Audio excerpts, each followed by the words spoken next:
We're going to get into how much protein to eat per meal, per day. Again, this is a part 2 of how much protein should you eat on a ketogenic carnivore diet and even low carb, high fat.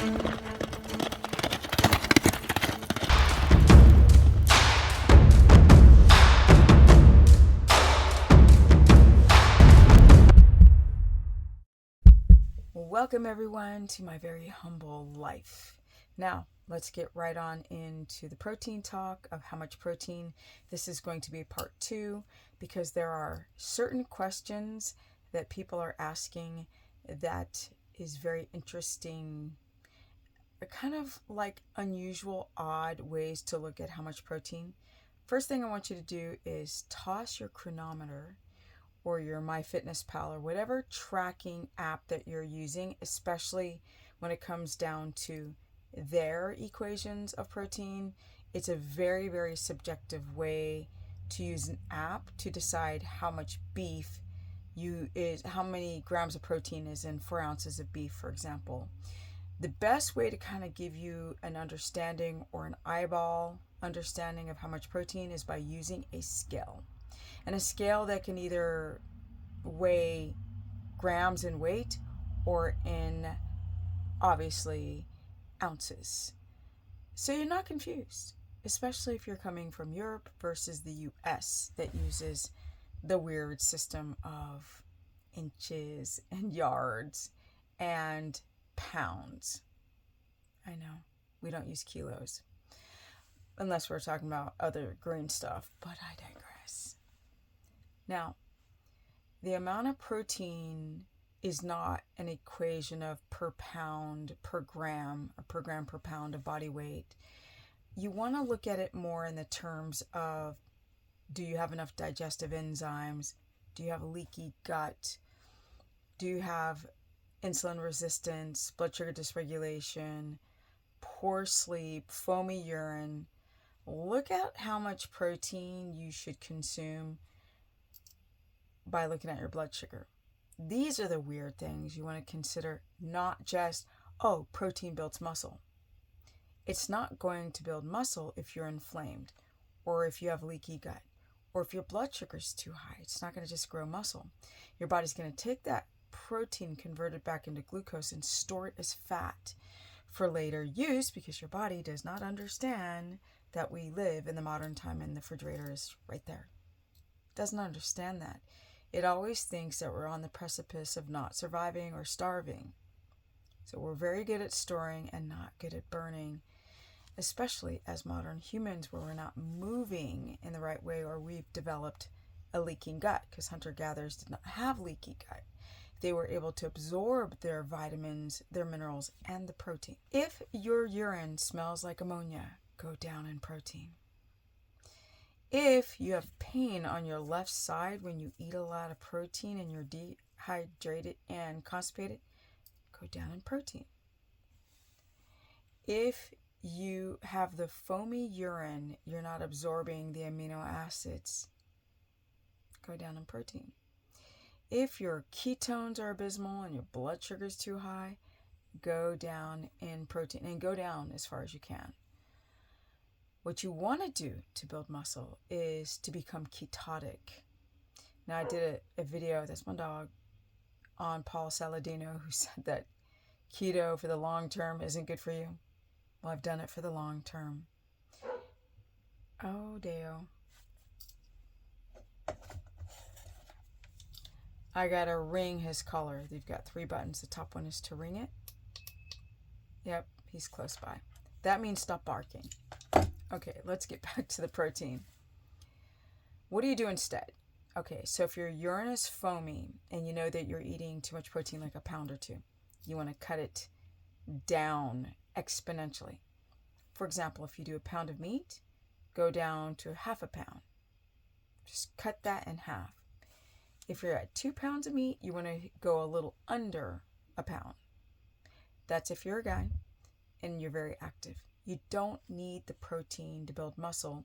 You need to be insulin sensitive. So look at your A1C, look at your insulin, and look at your blood sugar. If your blood sugar is running high or low, if your A1C is higher than a 5.0, if your insulin is too high, it is not good to eat protein that much because it's going to convert back into glucose and be stored as fat.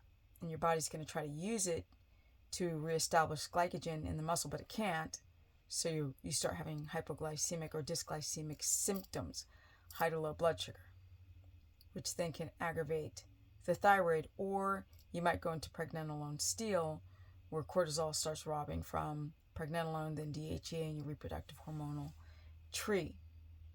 And I see this very often with people who have done keto or carnivore for the long term. If you're looking at some of the gurus, like, I don't really like to say names, but at this point it's so obvious. If you look at Maria Emmerich, this woman needs to go to a treatment center because she's so thin. And she's not, a lot of the gurus don't eat the protein that they're cooking. So don't get it twisted. But she probably has some issues with everything. If somebody is under eating, they might have a gallbladder problem. They might have an aversion to food. They might have a leaking gut, foamy urine, ammonia smelling urine, have a histamine reaction. People might have the ApoE4 gene, a gene mutation where they don't do well with ground beef, but you're a guru. Now, I don't know if that's her or not, so don't make that assumption. But there are reasons why people are either gaining weight on carnivore or too thin. I know. In this case, it's mostly people gaining weight on carnivore diets because they're not in ketosis. And then you have Paul saying, oh, being in ketosis for a long time is not good for you. Guessing useless information. In fact, somebody said to me, he knows more than you do. I'm 10 years older and I don't have those health problems. He had, I believe, thyroid issues, electrolyte issues, stamina, energy, and strength issues, and aging issues. I don't have those issues. And I've been around a whole of a hell of a lot longer to take my time and really learn what's happening with people, what's happening to myself, and don't just talk about some subjective study. Look at real people. They will give you the answer right there. If enough people are eating a lot of protein and using a glucometer, they can see themselves that their blood sugar is spiking. And then people don't know how much protein to consume because every time they eat more protein, blood sugar's too high, and then they have the dysglycemia. What you really want to do if you lower your protein exponentially is to up your fat, because you can't be low carb, low protein, and low fat.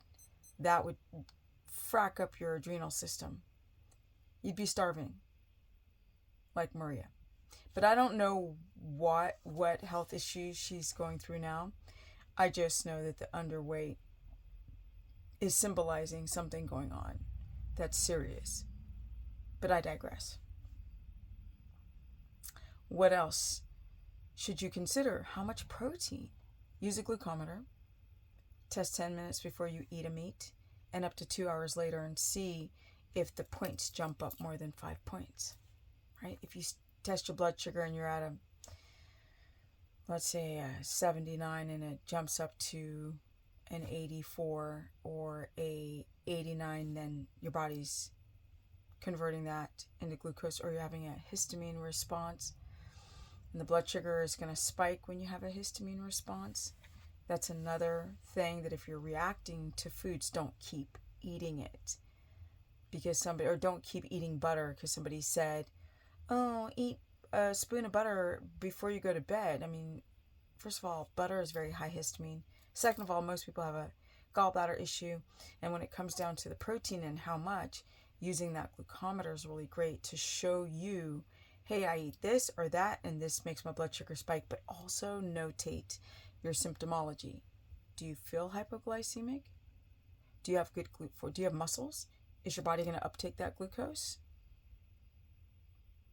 If you start checking these things like your A1C and your blood sugar and experimenting with different meats to see if you're having a histamine response or if you're eating too much protein and you don't know how to up the fat, and there is no equation. There's no per pound or per kilo. There's no per pound or per gram of body weight to decide how much protein to use. Just forget those equations because a lot of you will have low protease. You don't digest protein very well. Or you could have ApoE4. Or you could have hypochlorhydria, which is low stomach acid. Or you could have a histamine response to the meat that you're consuming all the time. Or you're not getting into ketosis, your blood sugar skyrocketing, ketones are in the floor and your thyroid becomes reactive, or you might have foamy urine.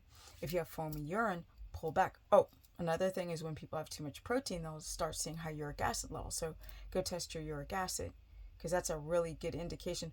Or you might become constipated, back off. Or you might become dehydrated, back off on all that protein. Up the fat and really watch your electrolytes. And most people don't drink enough water. You got to be very careful. Constipation is a sign that's trying to wake you up, that you cut out your carbohydrates, which that's not the problem. The problem is that you have slow motility and you're dehydrated and you're trying to force all that meat down the whole digestive system, and it just doesn't work that way because we have leaky gut. That's why people have foamy urine. They're not absorbing the amino acids, and they think, well, if I keep just eating more protein, then my muscles will finally grow. No, they're not going to just grow. You have to moderate your blood sugar, and you have to get that histamine down, and you have to seal up that gut wall, or else you won't get the gains that you're looking for, because your blood sugar is going to be out of control. You need to seal the gut wall by going to bed early. And it's not just like by doing bone broth, because a lot of you have a histamine response to the bone broth. That's why I recommend meat broth for the potassium. Be very, very careful and learn a lot more about the leaky gut and the histamine, because you could be pounding down like the bacon, which is an aged meat, and having a histamine response, blood sugar spikes, start gaining weight, become constipated on carnivore diets, but you're eating all meat because somebody said eat beef, butter, and bacon, but you don't do well with beef or the butter, the butter or the bacon. How do you know how to back off? Those are the signs and symptoms.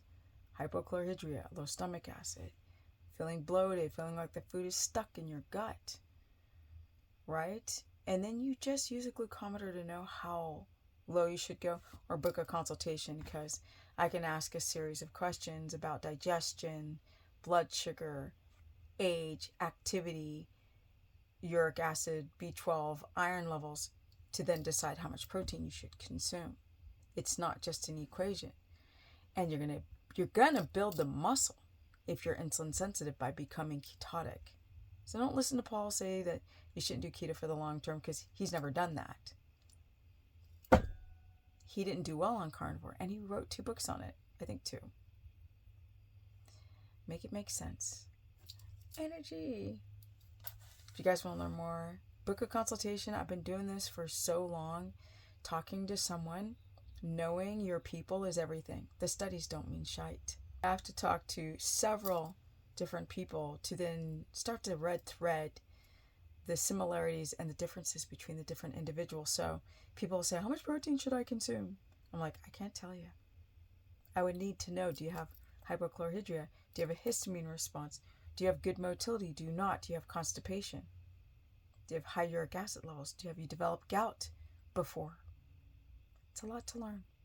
If you guys want to learn more, go to stephanieperson.com, book a consultation. You can also go to my Instagram, which is Stephanie Ketogenic, my Facebook fan page, which is Stephanie the Business Person. You can join my course where I cover all 3 diets, because some people can't do carnivore, some people cannot do a ketogenic diet with high fat, and some people cannot do low carb high fat because they can't tolerate the starch. So it's finding what dietary lifestyle measure works for you and how to do it the right way without injuring yourself. Yes. Comment below. Are you struggling with how much protein? Right? I could say things like women should go between 50 and 75, maybe 80 if you're 5'11". Men, you should be between 65 and 100. But it's really important just to talk to the individual to really know what your lifestyle is about. Are you active? Are you overweight? Do you have any digestive issues with protein? Do you have enough stomach acid? All those things matter. So stop trying to figure out how much protein you should consume based on some arbitrary mathematical equation. And I'm out.